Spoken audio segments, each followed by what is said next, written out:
안녕하세요. 여수 1번입니다. 2024년 1월 12일 금요일입니다. 테슬라가 위기에 빠졌습니다.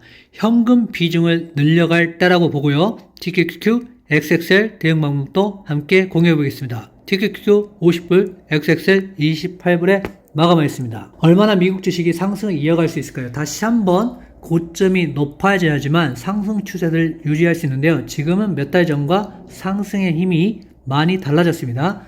지금 당장 하락을 한다는 건 아닙니다. 하지만 이제는 슬슬 비중을 축소할 때라고 보입니다. 계절적인 상황을 보면 2월과 3월에 보통 좋지 않은 모습을 보여주고 있습니다. 지금 조금 상승한다고 무리하게 들어가기보다는 많이 빠졌을 때 용기를 내시면 좋은 수익을 나실 듯 합니다. 상황적으로 보면은 지금 2월달부터 작년 2월달부터 3월달까지는 하락했고요. 3월달부터 다시 7월달까지 상승을 하고 다시 7월달부터 10월달까지 하락을 했습니다.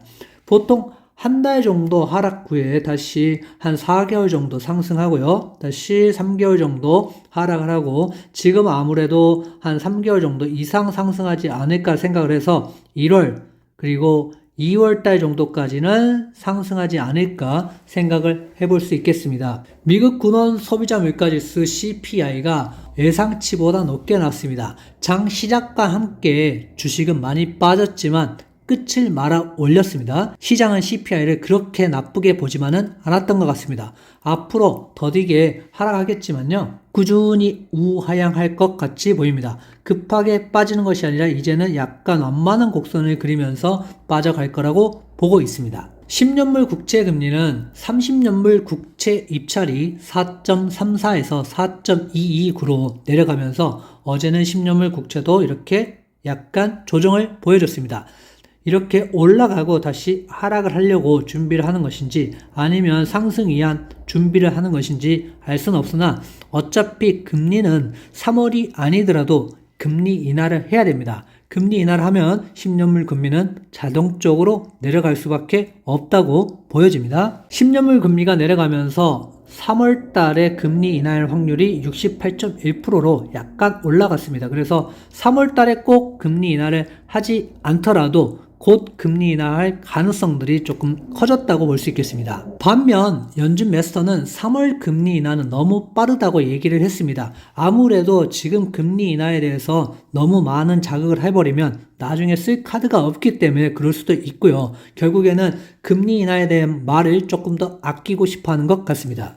비트코인은 첫날 6조 원 거래가 되면서 글로벌 관심을 모았는데요. 한국은 거래를 하지 못하는 상황이었습니다. 한국에서 거래를 하지 못해서일까요? 비트코인은 급상승 후 다시 하락하는 모습을 보여줬습니다. 당분간은 변동성이 클 듯하니 여러분들이 조심하셔서 투자하셨으면 좋겠습니다. 마소가 드디어 애플을 잡는 날이 왔습니다. 시총 1등은 이제 마소가 될 수도 있는 상황입니다. 그래서 여러분들이 마소에도 좀 관심을 가지시면서 지켜보셨으면 좋겠습니다. 어제는 선약, 그 다음에 후강으로 약간 그래도 보합 수준에서 마무리를 했습니다. 어제는 특히나 테슬라가 상당히 좋지 않았습니다. 다른 주식에 비해서 많이 떨어졌고요. 요즘 폼이 조금 안 좋기 때문에 약간 테슬라가 위기에 있는 것 같습니다.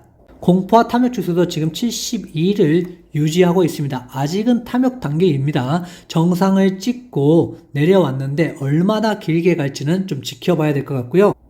타임라인으로 보셔도 지금 한 3개월 정도, 3에서 4개월 정도는 유지를 했습니다. 그래서 지금 상황에서 한 2개월 정도 지났으니까 한 달 또는 많으면 2달인데 한 달 정도면 다시 2월 달이 되고 2월 달부터는 어느 정도 계절적으로 안 좋았기 때문에 이때는 좀 준비를 하셔야 된다라고 보여집니다. 푸코어 옵션도 지금은 팽팽한 줄다리기를 하고 있는 상황입니다. 그래서 매수가 강할까 아니면 매도가 강할까를 좀 지켜보고 있는 상황이고 이때처럼 매수가 아주 강하지 않기 때문에 지금은 어느 정도 상승을 하더라도 약간 그래도 힘이 약간 빠져있는 모습을 보여주고 있는 이런 장세라고 볼 수 있겠습니다. 나스닥 100은 급 반등 후에 지금 횡보를 하고 있는 중입니다. 이제 방향성이 중요한 시점입니다. 실적이 좋게 나올지 아니면 실망스러운 실적을 보여줄지 지켜봐야 될 것 같고요.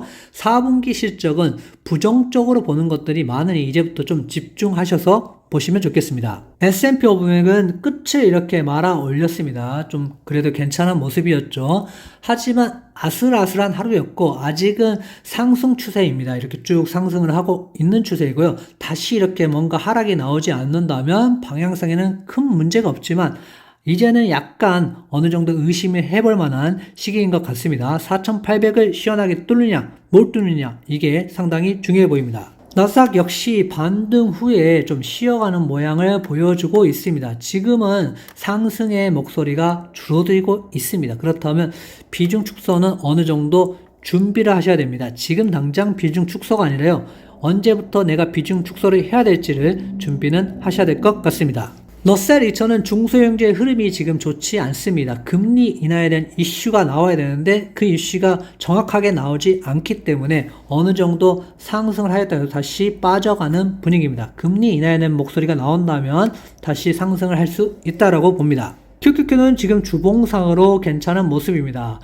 이런 상황이 계속 연출된다면 쭉쭉 상승할 수 있겠지만 다음 주에 하락이 음봉이 이렇게 나오기 시작한다면 그때는 위험할 수도 있는 상황이고요. 아직은 상승으로 가는 추세입니다. 그러니까 지금 당장 매도가 아니라 언젠가 매도를 해야 되는 걸 준비하시면 좋겠습니다. TQQQ도 오를 때는 화끈하게 오릅니다. 하지만 내려갈 때 또 화끈하게 내려가죠. 즉 많은 수익이 생기셨으면 언젠가 빠져나올 준비는 하셔야 된다는 겁니다. 지금은 매수할 때가 아닌 매도를 언제 해야 될지를 고민해 봐야 하는 시기라고 보입니다. 반도체가 좀 쉬어가니까 전체적으로 좀 쉬어갈 수밖에 없는 상황입니다. 크게 올랐지만 이렇게 횡보하는 구간입니다.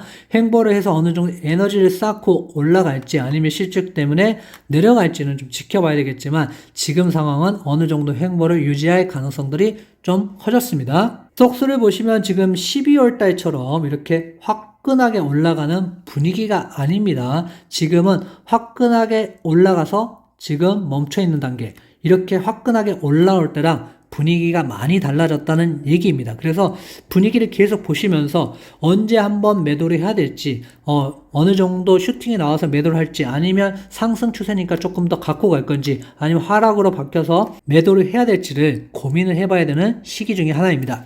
애플은 요즘 큰 힘을 쓰지 못하고 있습니다. 하지만 저점일 때, 이럴 때는 조금 더 내려온다면 계획적으로 모아가시는 거는 좋은 종목이니까 애플은 항상 관심을 가지셔야 됩니다. AAPU도 25불에는 괜찮은 매수 자리였습니다. 하지만 중복 매수는 피하시고 혹시라도 하락을 한다면 그때 다시 매수를 들어가는 게 좋지 않을까 생각합니다. AAPU는 지금 25불에 괜찮은 자리였습니다. 하지만 중복 매수를 좀 피하시고 하락한다면 그때 분할로 들어가실 계획이라면 큰 문제 없이 여러분들이 수익을 가져가실 수 있다고 보여집니다. 마이크로소프트는 애플을 이기고 1등이 될 수도 있습니다. 차트를 보셔서 지금 이렇게 이쁜 차트입니다. 아까 애플을 보는 차트와 모양이 좀 다르죠. 그래서 챗 GPT를 통해서 AI의 선두주자가 될 수 있기 때문에 앞으로도 마이크로소프트는 계속 관심을 가지고 보셔야 합니다. AI 시대에 가장 주목할 만한 기업은 엔비디아입니다. 그래서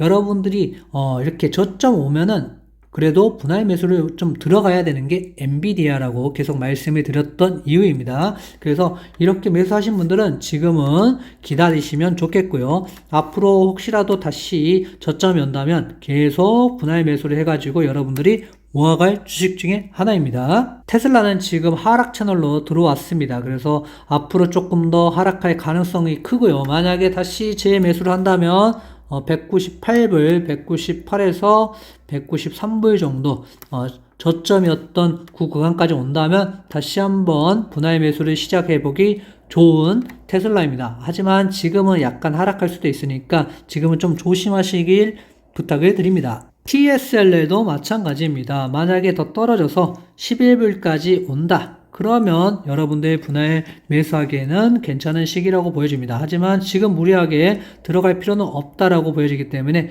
11불 이하를 좀 보시면 좋겠습니다. 지금은 현금 비중을 조금 늘려갈 때입니다. 올 매도를 하라는 게 아니고요. 조금씩 현금을 마련해서 혹시 모를 이렇게 하락 구간이 온다면 그때 현금을 가지고 여러분들이 분할 매수를 들어갈 준비를 하셔야 될 때라고 보여집니다. 구독, 좋아요 부탁드립니다.